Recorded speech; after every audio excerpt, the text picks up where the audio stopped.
अस्सलाम वालेकुम दोस्तों, वीडियो देखने से पहले हमारे इस चैनल को सब्सक्राइब कर लें और नीचे मौजूद बेल आइकन को जरूर क्लिक कर लें ताकि हमारी वीडियोस बाकायदगी से आपके पास पहुंचती रहे। मैं यहाँ से सीधा आगे जाऊंगा और पेलगोश के लश्कर पर जुनूब की तरफ से हमलावर हूँगा। जब मैं और पेलगोश दोनों एक दूसरे से बुरी तरह टकरा जाएंगे तो शिमाल की तरफ से तुम हमलावर होना।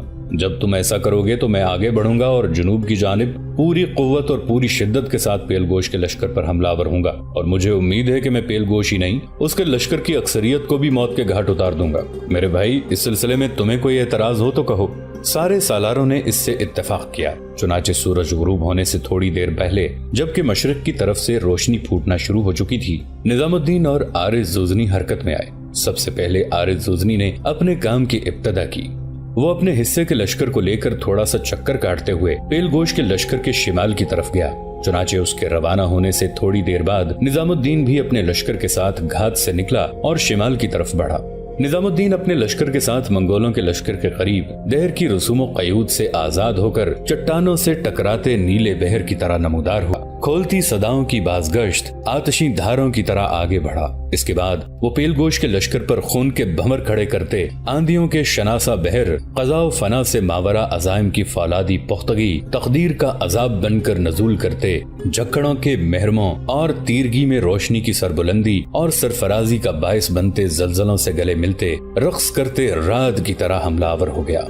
पेलगोश ने जब देखा कि मुसलमानों का एक लश्कर अचानक कहीं से नमूदार होकर उस पर हमलावर हो गया है तो वो भी हरकत में आया और शब के सायों में गलता ख्वाबों की जंजीरों के हल्के तोड़ते बेचैन शरारों के खरोश जिस्म जान की कमबख्ती भटकती सदाओं में खोलते इशारों को नजरों की आखिरी हुदूद में गुम कर देने वाली मर्ग की खोलती सदाओं और ख्यालों की दुनिया में खून की डूबी उम्मीदें खड़ी करते कहरमानियों के जलते धारों की तरह हमलावर हो गया। पेलगोश खुश था कि उसके मुकाबले में मुसलमानों का एक छोटा सा लश्कर है और उसे लम्हों के अंदर धोकर रख देगा और उनका खात्मा कर देगा। लेकिन थोड़ी देर के बाद एक और तब्दीली नमूदार हुई और वो ये कि आरिज़ जुज़नी अचानक शिमाल की तरफ से नमूदार हुआ। फिर वो पेलगोश के लश्कर पर शिमाल की तरफ से गर्दिशे मिक़यास में दर्द की धुंध फैलाते सरसामों एहसासात के बेकिनार दश्त में बहरानी कैफियत बर्पा करते अजाबों के होलनाक आशोब लहर भरी वारदातों में फना की तख्तियां लिखते पुराशोब अंधियाओं की तरह हमला आवर हो गया। रज़मगाह की हशर सामानियों में नब्ज़े नहीफ होने लगी थी। जिल्लत के तंद्रीले रग रग में तलातुम उठने लगे थे। उदासी के जर्द लम्हात खड़े करती तशद्दुद भरी तेग जनी फना के खूनी रक्स बर्पा करने लगी थी। मंगोल जुल्म जिनकी फितरत, कत्ल जिनकी आदत, जबर जिनकी सरिश थी। जब निजामुद्दीन और आरिज़ जुज़नी ने जनूब और शिमाल की तरफ से उन पर जानलेवा हमले करते हुए उनके साथियों का कत्लेआम शुरू कर दिया, तब मंगोल घूरती आंखों और चेहरों पर सवालात के अंबार लिए एक दूसरे की तरफ देख रहे थे।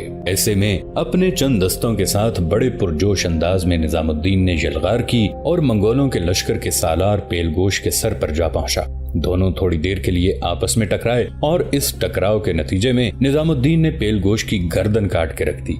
पेलगोश जूं ही लाश की सूरत में घोड़े से गिरा और जिस जिस मंगोल ने उसकी ये कैफियत देखी उनके जहनों पर खूनी दस्तक, दिलों पर जिल्लत के अक्स नुज़ूल कर गए थे।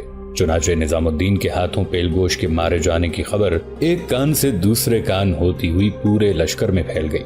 चुनाचे मंगोलों ने शिकस्त कबूल की और भाग खड़े हुए। कुछ दूर तक निजामुद्दीन और आरिज़ जुज़नी ने उनका ताक़ुब करके उनकी तादाद को मजीद कम किया। फिर दोबारा वो जिस जगह से आए थे वहीं जाकर उन्होंने घात लगा ली और अपने अतराफ में उन्होंने हस्बे साबिक अपने मुखबिर और हरकारे फैला दिए। चंगेज खान को अभी तक ये खबर नहीं पहुंची थी कि निसा शहर के नवाह में उसके सिपा सालार पेलगोश पर क्या बीती है कि उसने अपने दामाद कंजार को पेलगोश से भी एक बड़ा लश्कर दे दिया और उसे निशापुर की तरफ रवाना किया ताकि वो निशापुर पर हमलावर हो। और इतनी देर तक पेलगोश भी निसा शहर से फारिग होने के बाद कंजार से आकर मिल जाएगा और पूरे लश्कर की कमानदारी कंजार के हाथ में आ जाएगी। चुनाचे चंगेज खान के हुक्म पर उसका दामाद कंजार एक बहुत बड़ा लश्कर लेकर निशापुर की तरफ रवाना हो गया। इस दौरान चंगेज खान को निशापुर से बाहर पेलगोश के मारे जाने और अपने अनगिनत लश्करियों के मुसलमानों के हाथों मारे जाने की खबर मिली तो उसे सख्त दुख और सदमा हुआ। उसका दामाद कंजार तो निशापुर आके पड़ाव कर गया था, अभी उसने वहां हमलों की इब्तदा नहीं की थी, जबकि चंगेज खान ने निसा शहर को फतह करने के लिए एक और लश्कर भेज दिया। इस लश्कर ने उन सारे भगोड़े मंगोलों को अपने साथ मिला लिया जो निजामुद्दीन और आरिज़ जुज़नी के हाथों शिकस्त उठाने के बाद भागे थे।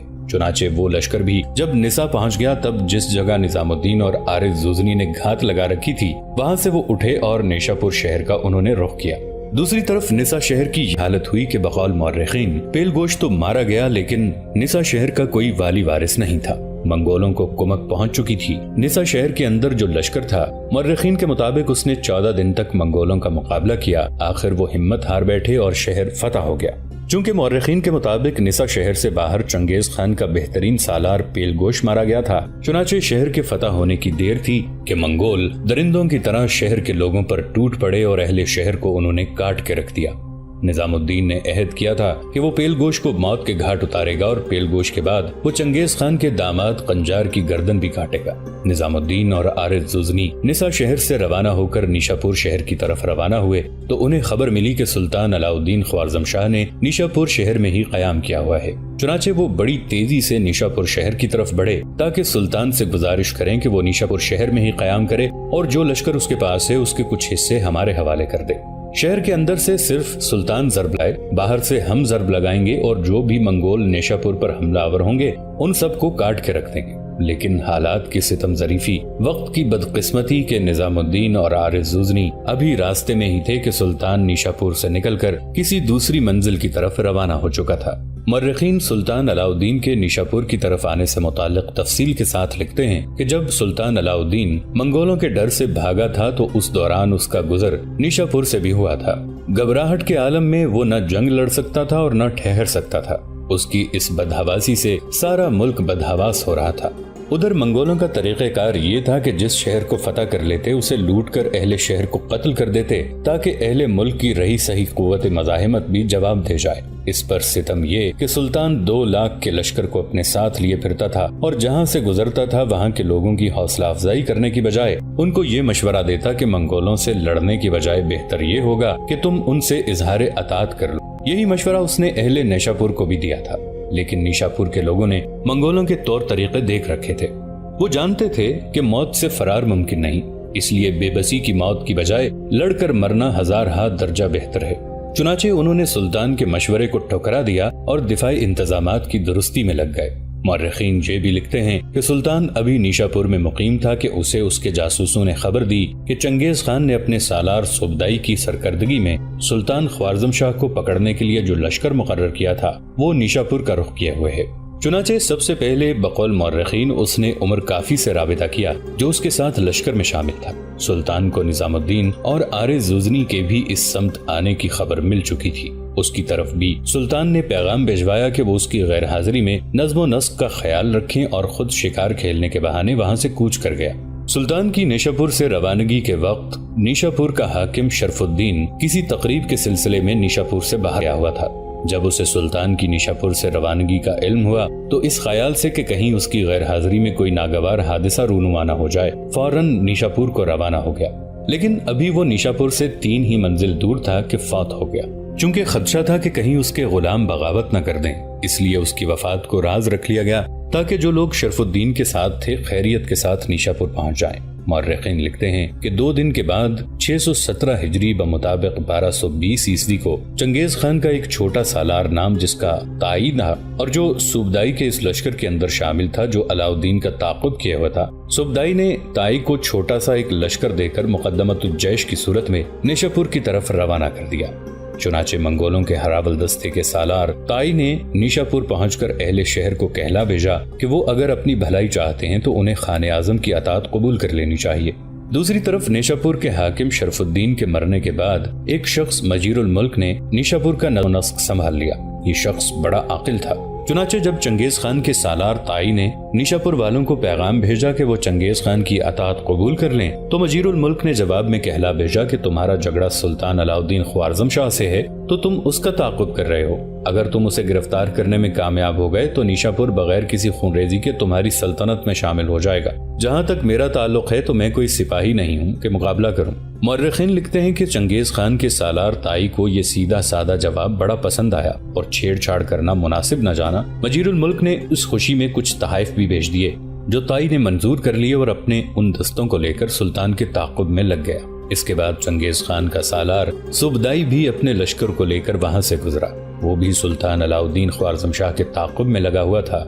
نیشاپور شہر سے باہر رک کر اس نے شیخ الاسلام قاضی اور بعض عمرا سے گفتگو کے بعد یہ تہیہ کیا کہ فصیل شہر اور تمام دفاعی مورچے گرا دیے جائیں اور جب کوئی منگولوں کا لشکر شہر پاس سے گزرے تو اس کی باقاعدہ آؤ بھگت کی جائے، نیز کوئی ایسی حرکت اہل شہر سے سرزد نہ ہو پائے جو اس معاہدے کی روح کے منافی ہو۔ چنانچہ یہ کچھ کرنے کے بعد صوبدائی اپنے لشکر کے ساتھ آگے بڑھ گیا تاکہ سلطان علاء الدین کا تعاقب کرے۔ نیشاپور کے لوگوں نے کچھ عرصے تک بقول مورخین خاموشی اختیار کیے رکھی اور جو منگول بھی وہاں سے گزرتے ان سے کوئی تعرض نہ کرتے، لیکن حالات کی ستم ظریفی کہ کچھ عرصے کے بعد تواتر کے ساتھ عراق میں منگولوں کے خلاف سلطان علاء الدین کی کامیابی کی جعلی افواہیں پھیلنے لگیں۔ یہ خبریں سن کر نیشاپور کے لوگوں کے رویے میں رفتہ رفتہ تبدیلی پیدا ہونے لگی۔ اس موقع پر توس کے ایک شخص نے نیشاپور کے لوگوں کو پیغام بھجوایا کہ سلطان کی فرضی فتوحات کی افواہوں پر یوں یقین نہ کرو۔ یہ بات لوگوں کو پسند نہ آئی، چنانچہ توسی کے ایک شخص نے اسے قتل کر دیا اور اس کا سر اہل نیشاپور کے پاس بھیج کر انہیں غیرت دلائی کہ وہ کیوں منگولوں کے خلاف آمادہ بغاوت نہیں ہو جاتے۔ اسی دوران ایک اور تبدیلی رونما ہوئی۔ صوبدائی اپنے لشکر لے کر جب آگے بڑھ گیا تو چنگیز خان کا داماد قنجار اپنے لشکر کو لے کر نیشاپور کے باہر آ کر پڑاؤ کر گیا۔ منگول جو معاہدہ کرتے تھے اس کی تکمیل نہیں کرتے تھے، لہٰذا قنجار نے نیشاپور پر حملہ آور ہونے کا فیصلہ کر لیا۔ دوسری طرف نظام الدین اور عارض غزنی برق رفتاری کے ساتھ نیشاپور کا ہی رخ کیے ہوئے تھے۔ قنجار نے ابھی نیشاپور شہر پر حملہ آور ہونے کی ابتدا نہیں کی تھی کہ نظام الدین اور عارض غزنی اپنے لشکر کو لے کر نیشاپور کے نواح میں پہنچ گئے۔ منگولوں پر حملہ آور ہونے کی منصوبہ بندی انہوں نے پہلے سے کر رکھی تھی اور وہ بڑے مطمئن تھے، اس لیے کہ جو لشکر چنگیز خان کا داماد قنجار لے کر آیا تھا اس کے بعد مزید لشکر بھی اس کی مدد کے لیے پہنچ چکا تھا۔ لیکن ان سب خطرات کی پرواہ کیے بغیر نظام الدین اور عارض غزنی بڑی تیزی سے قنجار کے اس لشکر کی طرف بڑھے۔ اچانک ایک طرف سے نظام الدین اپنے حصے کے لشکر کے ساتھ چپ کے بہتے ساگر میں دلوں کی دھڑکنوں کو بے ربط کرتے اندیشوں کے سیلے بے ہما دکھ کی اندھی گھاتوں میں جبر کے انوکھے ڈھنگ کی طرح نمودار ہوا۔ اس کے بعد وہ قنجار کے لشکر پر مایوسی کے گھمبیر سایوں میں لہراتے بھنور، گھٹاؤں میں رقص کرتی زندگی کو زنگ آلود کرتی نہ رکنے والی بلاخیزیوں، منزلوں کے سراغ مٹاتی بھڑکتی کھولتی جوالا مکھی کی طرح حملہ آور ہوا۔ چونکہ قنجار نے بھی نظام الدین اور اس کے لشکر کو آتے دیکھ لیا تھا، لہذا اس نے اپنے لشکر کو متحد کر دیا اور جب نظام الدین حملہ آور ہوا تو جوابی کارروائی کرتے ہوئے وہ بھی نظام الدین کے لشکر پر موت کے سندیسوں سے دوچار کرتے گناہ و شر کے پتلوں، سازشی ماحول کے بحران میں رگ و پے میں برستی ظلمتوں، سلسلہ روز و شب سے اٹھتے ضیاء خیز نقوش کی خونی علامتوں اور بھٹکتی بلکتی ٹوٹتی گھٹن میں اندھی صدیوں کی خونی داستانوں کی طرح ٹوٹ پڑا۔ ابھی قنجار بری طرح نظام الدین کے ساتھ مصروف پیکار ہوا تھا کہ اس کی دوسری سمت سے عارض غزنی ہلاکت کے ہاتھوں کو کاٹتی بپھری صداؤں کی طرح تکبیریں بلند کرتا نمودار ہوا۔ اس کے بعد وہ بھی دوسری سمت سے قنجار کے لشکر پر بدنوں کا روپ سنگھار مٹاتے، غضبناکی کے گردابوں، جسموں کی ساری سرشاریاں پرہول سکوت میں بدلتے انجانے جذبوں کے سرسام، دل کی گنہگار لوہوں کو توڑتے موت کے سناٹوں کے انبار کی طرح حملہ آور ہو گیا۔ اس طرح نیشاپور کے نواح میں میدان جنگ کے اندر خونی روتوں کی جلغار، بے خد و خال ہیولے، ذلت کا فسوں اپنا رنگ دکھانا شروع ہو گئے تھے۔ ہر جذبہ ماضی کی گونج بننے لگا تھا، پھیلتے بے تحریک دکھ اپنا رنگ جمانے لگے تھے۔ ہر رکاوٹ کو دور کرتی قضا اپنے شکار میں اضافہ کرتی چلی جا رہی تھی۔ کچھ دیر تک گھمسان کرن پڑا۔ اپنے مقصد کو حاصل کرنے کے لیے نظام الدین نے کچھ دستے خاص طور پر تیار کر رکھے تھے۔ اچانک ان کے ساتھ وہ حرکت میں آیا، بڑی تیزی سے آگے بڑھا اور چنگیز خان کے داماد قنجار کے سر پر پہنچ گیا۔ دونوں میں لمحہ بھر کے لیے ٹکراؤ ہوا اور اسی ٹکراؤ کے دوران نظام الدین نے قنجار کی گردن کاٹ کر رکھ دی۔ وہ اپنے گھوڑے سے گر گیا۔ ایسا ہونے کے بعد اپنے دستوں کو لے کر بڑی تیزی سے نظام الدین پیچھے ہٹا، ساتھ ہی وہ تکبیریں بلند کرنے لگا۔ یہ تکبیریں عارض غزنی کے لیے اشارہ تھیں کہ وہ اپنا کام ختم کر چکا ہے، لہٰذا اب ہمیں پسپا ہو کر اپنے محفوظ مقامات کی طرف چلے جانا چاہیے۔ چنانچہ ایسا ہی ہوا۔ ایک ساتھ نظام الدین اور عارض غزنی نے اپنے لشکر کو سمیٹا، پھر وہ بڑی تیزی کے ساتھ اپنے لشکر کو لے کر بحفاظت مغرب کی طرف بھاگ گئے۔ قنجار کے مارے جانے کی وجہ سے منگولوں کے کسی دوسرے سالار کو یہ جرت اور جسارت نہ ہوئی کہ مسلمان جو اپنا کام کر کے چل دیے ہیں ان کا تعاقب کریں اور ان کو نقصان پہنچائیں۔ شاید قنجار کے مارے جانے کی وجہ سے ان پر ایک خوف طاری ہو گیا تھا، جس کی بنا پر انہوں نے نظام الدین اور عارض غزنی کا تعاقب نہیں کیا۔ لہٰذا وہ اپنے لشکر کو محفوظ کر کے چلتے بنے۔ چنگیز خان کو جب اپنے داماد قنجار اور سالار پیلگوش کے مرنے کی اطلاع دی گئی تو اس کے دکھ اور صدمے کی کوئی انتہا نہ تھی۔ جس وقت یہ اطلاع دی گئی اس وقت چنگیز خان کی بیٹی توبائی بھی اس کے پاس تھی اور وہ اپنے شوہر قنجار کے مرنے کا سن کر بڑی بری طرح واویلا کرتے ہوئے ماتم کرنے لگی تھی۔ یہ صورتحال یقیناً چنگیز خان کے لیے ناقابل برداشت تھی۔ پہلے اسے اپنے سالار اربوش کا صدمہ برداشت کرنا پڑا تھا اور اب اس کا بڑا سالار ہی نہیں، اس کا داماد قنجار اور بہترین سالار پیلگوش بھی مارے گئے تھے۔ کافی دیر تک چنگیز خان کی گردن جھکی رہی۔ اس موقع پر اس کے سالار اس کے ارد گرد تھے اور جو لوگ یہ خبر لے کر آئے تھے وہ اس کے سامنے کھڑے رہے۔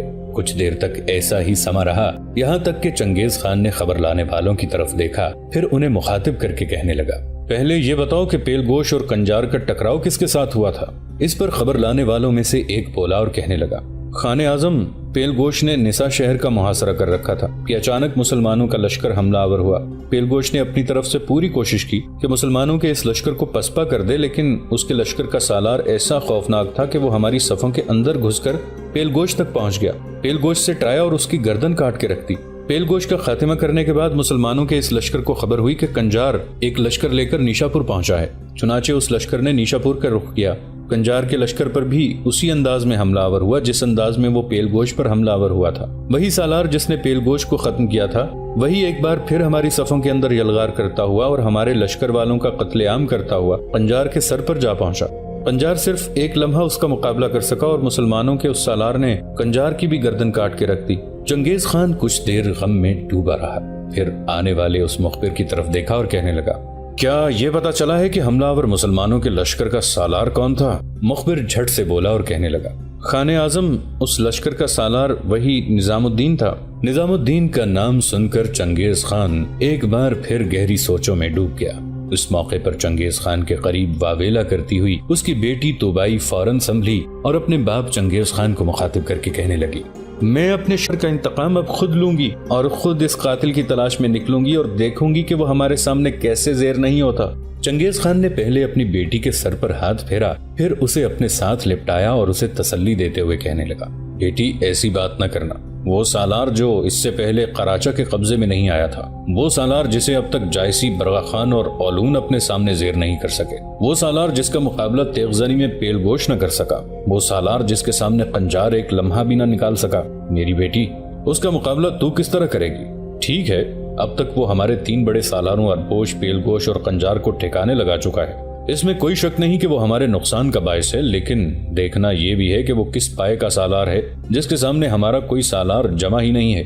قراچہ اس کے ہاتھوں مرنے سے بچ گیا تھا، لیکن قراچہ کو اس نے بدترین شکست دی تھی۔ برغا خان جو ماضی میں مجھے بھی شکست دیتا رہا ہے، وہ بھی مسلمانوں کے اس سالار کے سامنے نہیں جم پایا۔ لہٰذا بیٹی، تو اس کا سامنا کرنے کا ارادہ اپنے دل سے بالکل نکال دے۔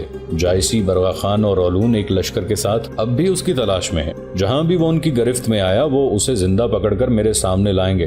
میں نے انہیں سختی کے ساتھ اور تاکیداً کہہ دیا ہے کہ وہ اسے ماریں گے نہیں، زندہ سلامت میرے پاس لے کر آئیں گے۔ جس سالار نے اب تک یہ کارروائیاں کی ہیں، میں اسے ایک نظر دیکھنا بھی چاہتا ہوں کہ وہ کس پائے کا اور کس معیار کا سالار ہے جس کے سامنے ہمارا کوئی سالار جم ہی نہیں پایا۔ اس کے بعد چنگیز خان واویلا کرتی ہوئی اپنی بیٹی کو تسلی دینے اور اسے سنبھالنے لگا۔